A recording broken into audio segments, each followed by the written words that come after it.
Judul hari ini adalah tulisan tangan misterius dijelaskan. Kita baca Alkitab dari Daniel pasal 5, ayat 25 sampai 30. Kitab Daniel pasal yang kelima, ayat 25 sampai 30.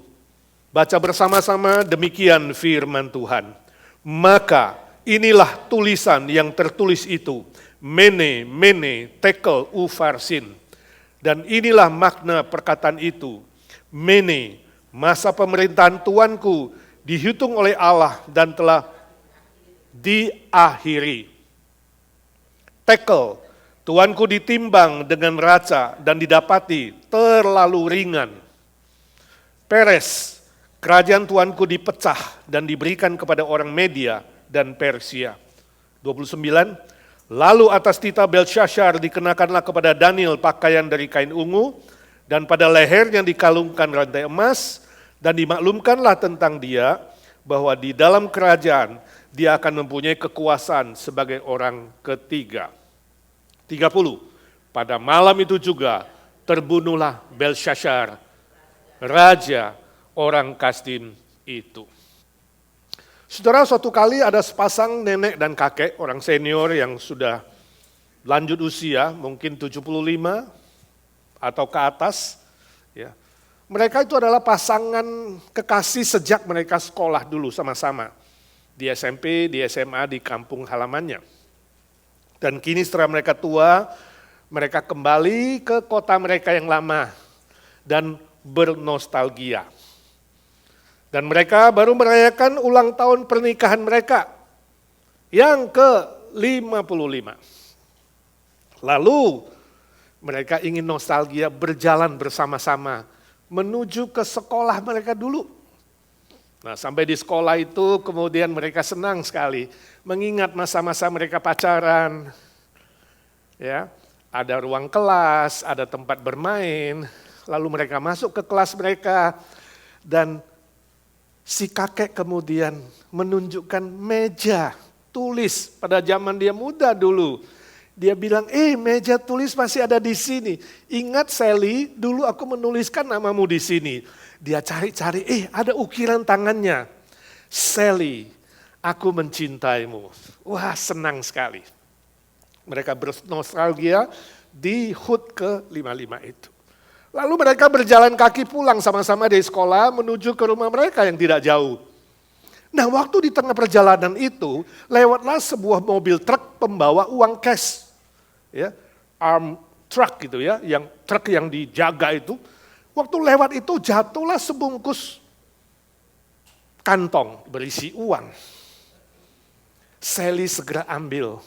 Ya, mobil itu lewat saja dan mereka tidak tahu apa isinya. Lalu dibawa pulang ke rumah, dibuka isinya cash, 50.000 US dollar. Lalu si kakek bilang, ya si sama Sally, pacarnya itu, istrinya itu, Sally kita harus kembalikan, ini bukan uang kita. Lalu Sally bilang, ingat dulu masa kita waktu masih muda, siapa yang ketemu jadi miliknya. Dan aku yang ketemu, bukan kamu. Maka ini jadi milikku, aku tidak mau kembalikan. Suaminya bilang, kembalikan, tidak. Dia bilang, rule kita, peraturan kita tetap. Siapa yang ketemu, yang dapat, dia pemiliknya. Lalu dia simpen di attic, di langit-langit. Besoknya datanglah 2 orang FBI yang memeriksa kampung itu dari rumah ke rumah. Dan masuk ke rumah kakek dan nenek ini, salah satu anggota FBI bertanya, apakah kemarin salah satu dari kalian menemukan sebuah kantong berisi uang? Lalu si bapak bilang, ya ada. Istrinya Sally bilang, jangan dengar dia sudah mulai pikun, umurnya 80. Lalu si kakak bilang, dia bohong, dia simpen duitnya di langit-langit. Lalu nenek itu bilang, dia pikun, dia salah, jangan dengarkan dia. Tapi 2 FBI percaya kepada kakak itu, lalu didudukkanlah dia. Si kakak itu dan diinterogasi. Salah satu anggota FBI berkata, coba kamu ceritakan dari semula. Apa yang terjadi? Lalu si kakek bercerita, saya dan Sally kemarin pulang dari sekolah. Lalu anggota lainnya pulang dari sekolah. Ayo temanku kita keluar aja. Ini benar-benar pikun. Ya dikira umur 80 masih sekolah. Saudara, ini hanya cerita lucu. Tapi menunjukkan bahwa kakek dan nenek yang sudah usia 80-an, mereka masih semangat. Ya, masih bergairah. Khususnya si nenek yang bergairah.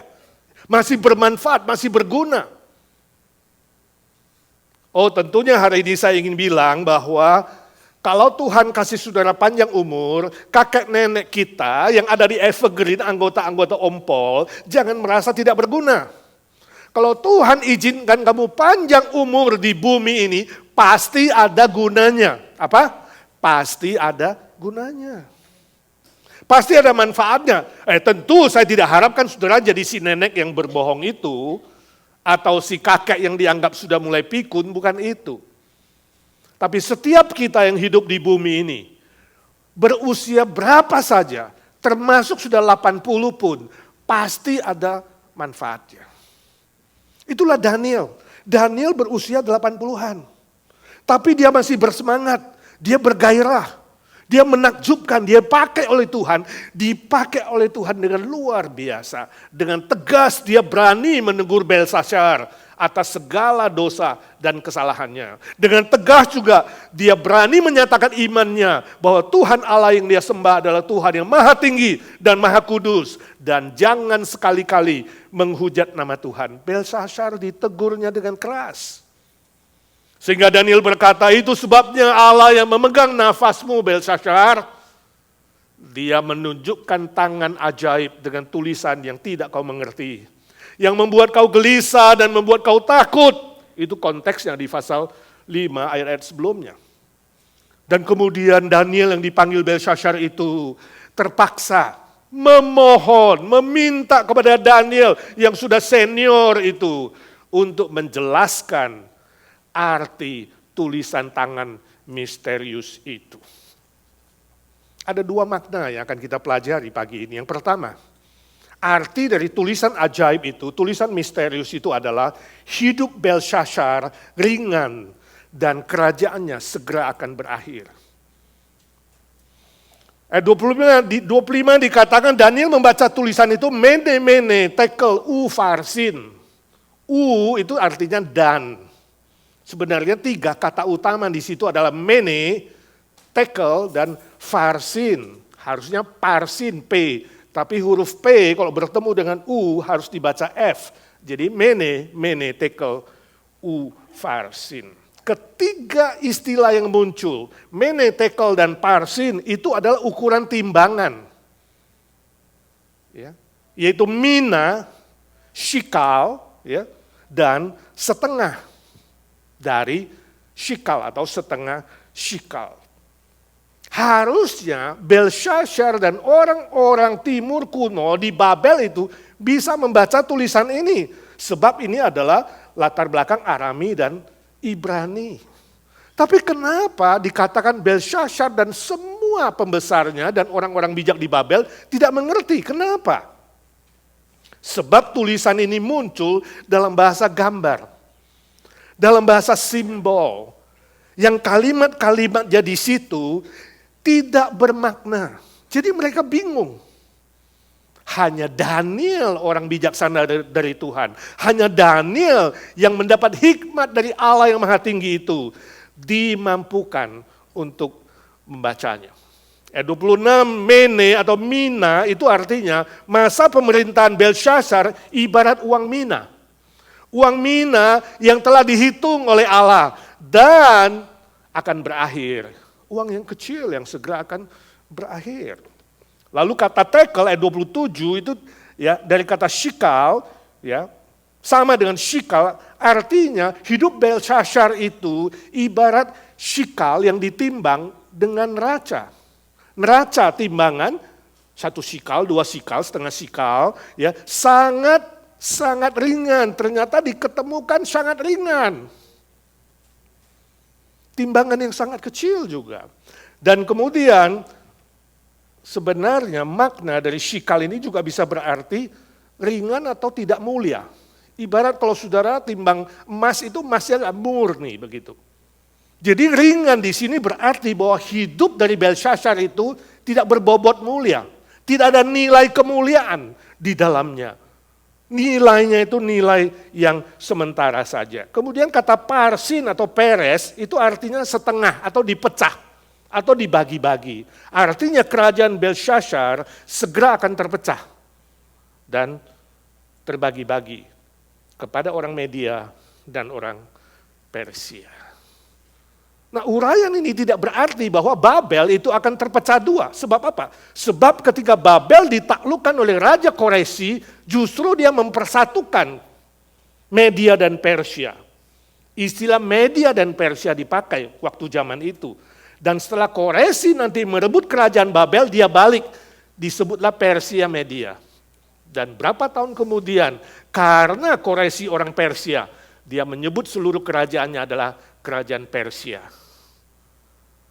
Sampai hari ini ada kerajaan Parsi. Saudaraku, hari ini kalau hidup saudara ditimbang dengan neraca Tuhan, dengan timbangan Tuhan yang maha baik dan maha adil, kira-kira hidupmu itu ringan atau berat? Kira-kira hidupmu itu berbobot gak? Berbobot mulia enggak? Berbobot baik dan benar atau tidak? Atau sebaliknya hidup saudara itu ringan. Tidak ada nilai yang mulia, tidak ada nilai yang baik dan benar dan bernilai kekal. Hidup saudara dengan kata lain mengecewakan hati Tuhan. Saudara siap gak kalau besok saudara dipanggil dan hidupmu ditimbang dengan timbangan Tuhan? Tentu ini berbeda dengan konsep timbangan dari agama lain yang mengatakan kalau mati saudara ditimbang. Ditimbang dilihat berat pahala dan dosanya. Berat mana? Kalau pahalanya berat masuk surga, kalau dosanya berat masuk neraka. Bukan itu, bukan ini ditimbang adalah dosa dan pahala. Tapi seluruh hidup saudara ditimbang dengan kacamata Tuhan, neraca Tuhan, pertimbangan Tuhan yang maha adil, maha baik, dan maha benar. Adakah nilai yang kekal? Suatu kali ada seorang anak muda yang baru lulus dari Harvard. Ya, dia senang sekali. Lulus dapat sarjana dari Harvard, kemudian dia terus berpikir apa yang ada di masa depanku. Pagi-pagi kemudian dia masuk ke dalam taksi dan dia bersenang-senang bersiul-siul. Dia senang sekali dan dia mengatakan ini hari yang indah. Lalu Pak sopir tanya kepada dia, kenapa kamu kelihatan senang sekali? Dia katakan, oh saya baru lulus sarjana dari Harvard. Dan hari ini saya keluar masuk ke dunia, saya mau tahu dunia memberi apa kepada aku dan masa depanku. Kemudian sopir taksi itu mengatakan, oh namaku Mitch, selamat ya, congratulations. Nama saya Mitch, saya juga lulusan Harvard tahun 1969. Dan saya jadi supir taksi sejak itu. Saudara, lulusan dari sekolah universitas terhebat, tergengsi, belum menjamin masa depanmu dan hidupmu berbobot. Apa yang kau punya dalam hidup ini, baik secara materi, ya, baik secara kepintaran, secara pangkat, secara kuasa, secara nama, itu tidak menjamin hidup seseorang berbobot dalam kacamata Tuhan. Sebab apa yang bisa kau sebutkan yang bersifat materi dan jasmani, itu sementara dan segera akan berlalu. Hanya mereka yang sungguh-sungguh hidup beriman kepada Tuhan, hidup takut akan Tuhan, memegang janji firman Tuhan dan melakukan pekerjaan Tuhan, hidupnya berbobot di mata Tuhan. Sebab apapun yang kamu lakukan dalam konteks kerajaan sorga, itu bernilai kekal. Itu sebabnya Yesus berkata, carilah dahulu kerajaan Allah dan kebenarannya. Ingat, kerajaan Allah dan kebenarannya, maka segala sesuatu ditambahkan kepadamu. Hidupmu menjadi berbobot. Korintus menambahkan itu oleh Rasul Paulus, apapun yang kamu lakukan dalam pekerjaan Tuhan dan persekutuan dengan Tuhan, jerih lelahmu tidak sia-sia. David Livingstone adalah seorang misioneri dari Scotland yang sangat terkenal. Dia menyerahkan seluruh hidupnya setelah lulus universitas, pergi ke Afrika. Dia menginjili banyak orang, memulai gereja di sana, dan banyak orang primitif percaya kepada Tuhan. Dan dia bertekad, aku menyerahkan seluruh hidupku untuk Tuhan, khususnya bagi orang Afrika. Sebab itu sebelum mati dia pesan, kalau saya mati, tubuhku boleh dibawa balik kembali kepada keluargaku di Scotland. Tapi jantungku taruh dan tanam di Afrika. Sebab hatiku untuk orang Afrika. Walaupun dia seorang yang berada, lulus sekolah yang terkenal, kaya raya, punya segala sesuatu, dia rela serahkan hidupnya untuk orang yang tidak mengenal Tuhan. Ketika dia mati, benar jantungnya dikeluarkan, ditanam di Afrika. Badannya dibawa ke Scotland. Yang mengantar dia ribuan manusia, termasuk pejabat-pejabat tinggi. Sebab apa? Dia dianggap pahlawan iman. Pahlawan iman dari Scotland yang telah membawa berkat besar bagi Afrika. Semuanya bangga mengantar dia ke kuburan. Izinkan saya tanya, kalau besok kamu mati, kira-kira berapa orang yang antar? Kasihan sekali beberapa teman pada masa COVID, ya, kekasihnya, keluarganya meninggal dunia, gak bisa dilihat, gak bisa diantar. Saya pulang ke Indonesia mendengar banyak cerita-cerita yang menyedihkan. Saudara, teman, famili dari beberapa kawan merasa kehilangan dan kecewa. Sampai sekarang masih rasa sedih, karena apa? Orang yang dikasih sakit gak bisa dilihat, gak bisa dipeluk, dan meninggal pun gak bisa diantar. Bahkan ada yang tidak bisa lihat sama sekali. Hilang begitu saja lenyap. Apa yang bisa kau andalkan di bumi ini, saudaraku? Orang-orang kaya yang hebat, punya pesawat tersendiri, tetap pergi dengan tidak bawa apa-apa. David Livingstone, hidupnya berbobot, dia pulang dengan mulia, pulang dengan agung, pulang dengan luar biasa. Seluruh Scotland senang, bukan sedih mengantar dia. Bersukacita di dalam kehilangan, sebab dia pahlawan iman. Ketika peti mau diturunkan, seorang bapak yang seusia David kemudian menangis meraung-raung. Orang di sampingnya menyenggol dia dan berkata, kenapa kamu nangis seperti itu? David adalah orang yang agung. Kenapa kamu menangis sedih? Kita harus bangga dengan dia. Lalu dia katakan, aku menangis bukan karena dia, aku menangis untuk diriku sendiri. Sebab dia adalah teman baikku, teman sekelasku, sama-sama mempersembahkan diri, sama-sama masuk universitas, sama-sama bertekad mau melayani Tuhan. Tetapi dia lulus, dia ke Afrika, aku lulus, aku cari dunia.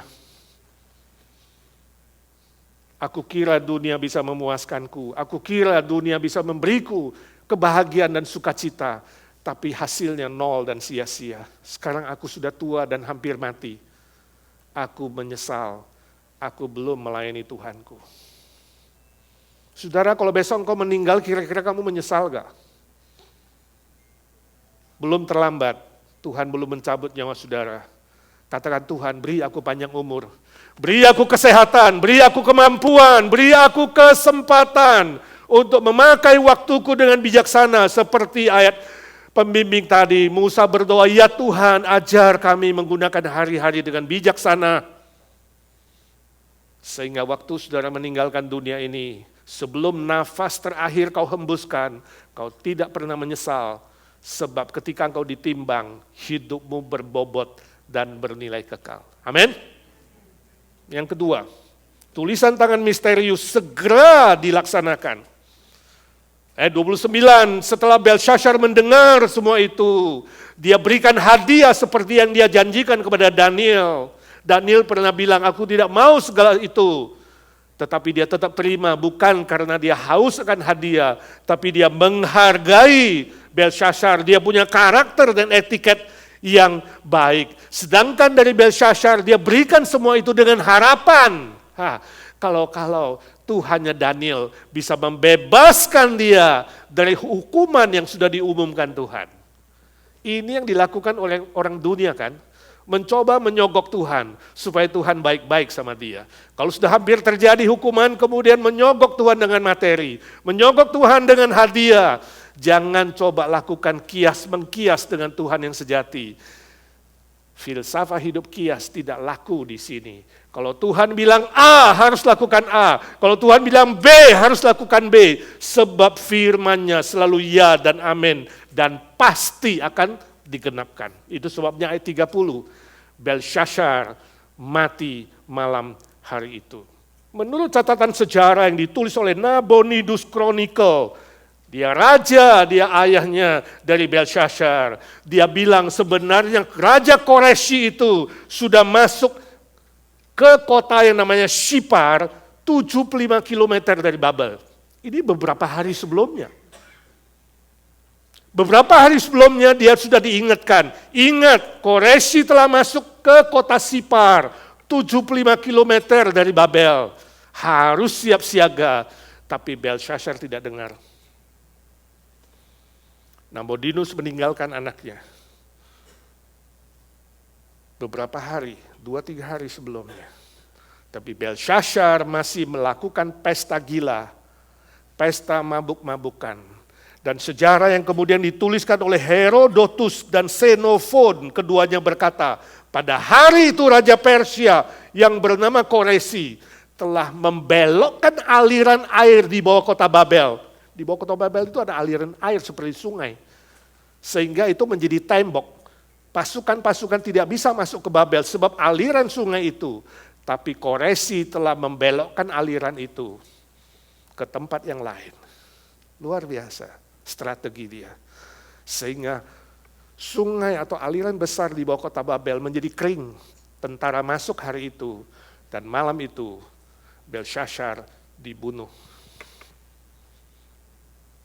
Saudara ingat, ketika engkau lalai, ketika engkau lupa, ketika engkau mabuk-mabuk. Dan sejarah itu mengatakan, waktu mereka masuk, seluruh kota Babel, bukan hanya pesta di kerajaan, seluruh penduduk kota Babel sedang pesta mabuk-mabukan. Pada saat kamu lupa diri, pada saat kamu mabuk-mabukan, pada saat kamu lalai dan kamu mengira tidak ada Tuhan, kamu mengira Tuhan masih jauh, kamu mengira hukuman masih jauh, pada saat sedemikianlah kemudian musibah datang. Engkau tidak bisa mendebak kapan musibah datang, kapan sakit penyakit datang, kapan maut itu datang mengancam. Kamu tidak tahu. Jangan bermain-main dengan hidup saudara. Jangan bermain-main dengan Tuhan dan kompromi dengan dosa.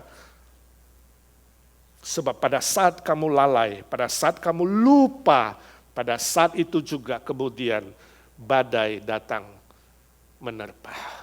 Sebab itu berhati-hati saudaraku, berdoa dan berjaga-jaga kata Tuhan Yesus. Supaya kamu tidak jatuh dalam pencobaan. Supaya kamu tidak jatuh ke dalam perangkap si jahat. Amin. Suatu kali ada seorang pendeta, dia mengunjungi penjara. Dia melayani kebaktian mingguan di penjara itu. Suatu kali selesai kebaktian di penjara itu, pendeta Yosef namanya, dia bincang-bincang dengan narapidana yang ada di situ. Dia tanya satu orang, siapa nama Anda? Orang itu berkata, Badu Pak Pendeta. Oke, Badu, kenapa kamu masuk penjara? Kenapa kamu di penjara di sini?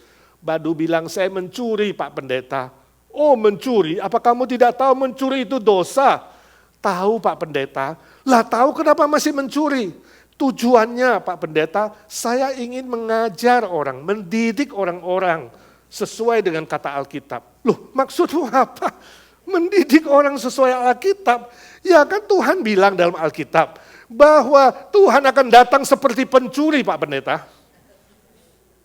Jadi saya ingin mengajar, mendidik orang-orang Kristen supaya mereka itu berjaga-jaga.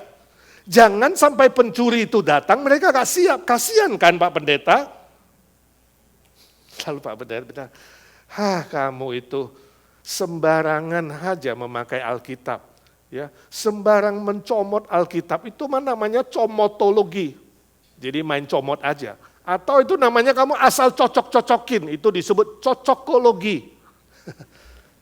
Tahu nggak kalau kamu itu sembarangan mencomot dan mencocok-cocokkan, itu sama dengan dosa memperkosa Alkitab. Oke lah kata Pak Pendeta, lalu kalau kamu sudah mencuri, apa kamu kembalikan kepada orang itu? Nah itulah Pak Pendeta, kelemahan saya suka lalai dan lupa. Dasar Pak Pendeta bilang, kamu itu dasar maling, bertobatlah supaya kamu diampuni dan boleh dipulihkan. Saudaraku, itu hanya humor tentu. Tapi mengajar kita jangan sekali-kali kompromi dengan dosa. Dan jangan lupa atau lalai, jangan lupa diri. Sebab keadilan Tuhan, kebenaran Tuhan pasti akan dilaksanakan. Pasti akan digenapkan kepada orang-orang yang sengaja berdosa dan melawan Tuhan. Tinggal tunggu saja waktunya.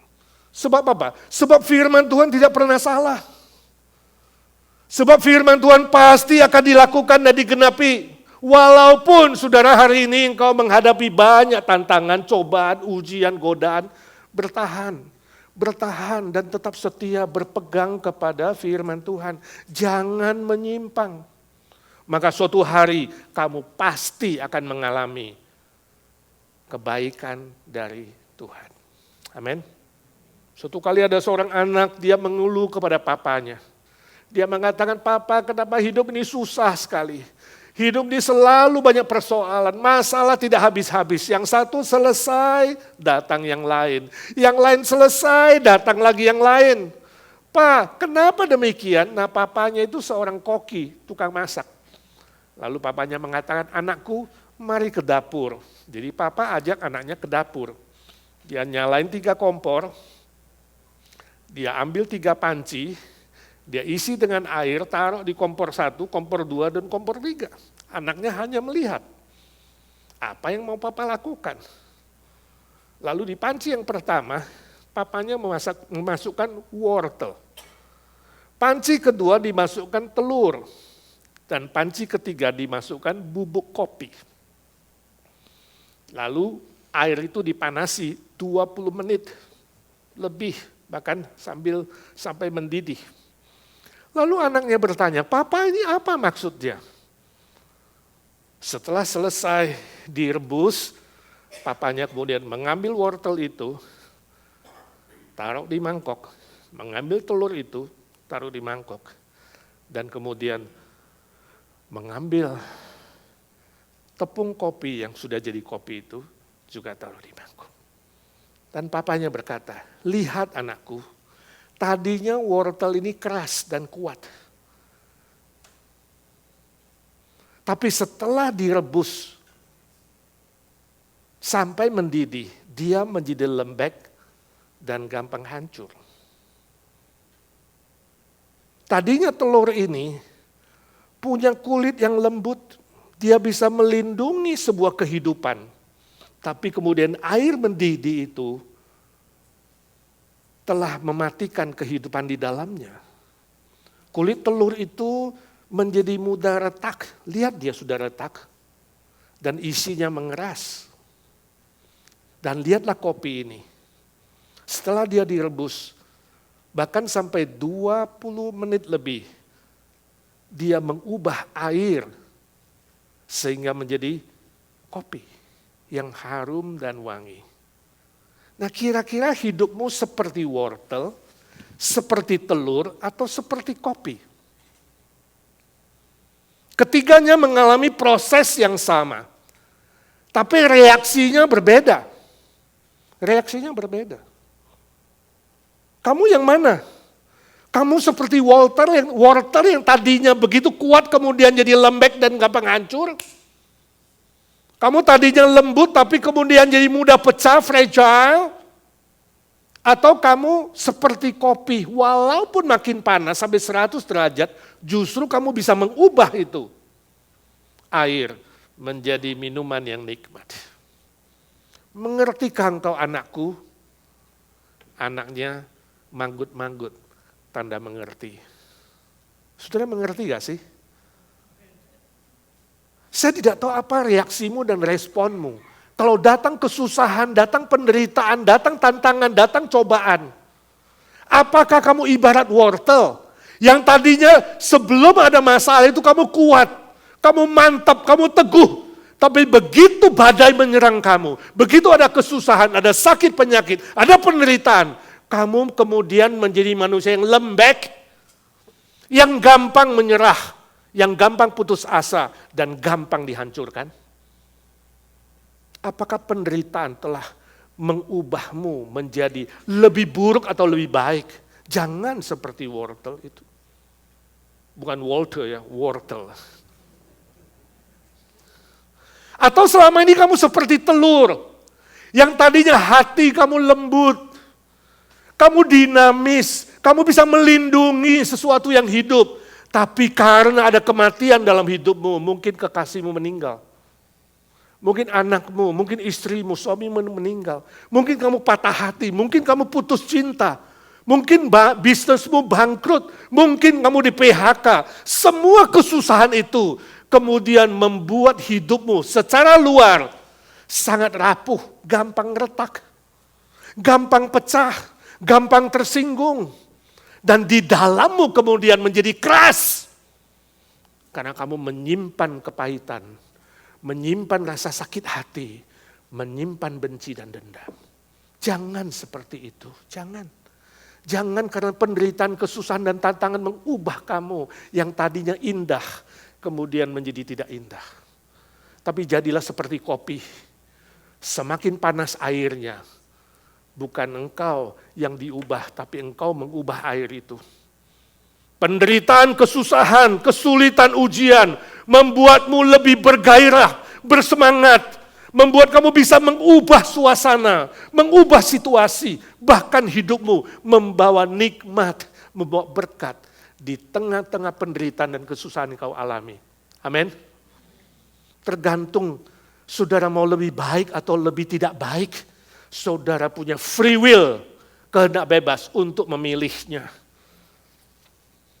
Tapi saudaraku, prosesnya memang beda-beda oleh Tuhan. Namun tujuannya satu. Tuhan melihat kita seperti lukisan, seperti patung pahatan, seperti permata yang sedang dikerjakan oleh Tuhan. Semua kita sedang diproses Tuhan menjadi masterpiece, kata Efesus pasal 2 ayat 10. Kita semua akan jadi masterpiece yang terbaik, yang terindah di mata Tuhan. Prosesnya beda-beda, ada yang lambat, ada yang cepat, ada yang menyakitkan, ada yang menyedihkan, bermacam-macam proses. Boleh beda, tapi tujuannya sama. Kita semua akan menjadi masterpiece of God, yang terindah di mata Tuhan. Sebab itu saudaraku bertahan.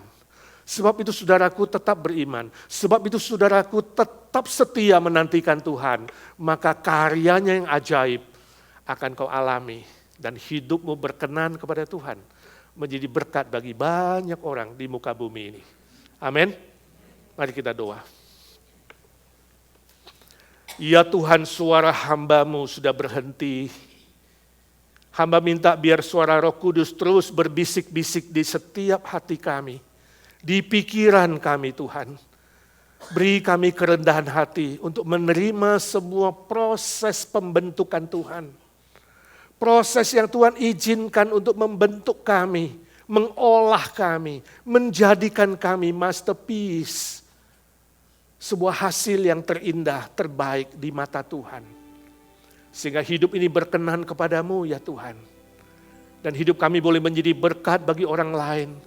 Membawa nikmat, membawa sukacita, membawa bahagia, membawa keselamatan khususnya bagi mereka yang belum mengenal Tuhan. Pakai kami Tuhan agar hidup ini tidak sia-sia, tapi berbobot, bernilai kekal di hadapan Tuhan. Kami berdoa memohon berkat Tuhan hanya dalam satu nama, Tuhan Yesus Kristus, Tuhan segala Tuhan, Allah segala Allah, Raja segala Raja yang hidup selama-lamanya. Amin. Yang percaya berkata, amin.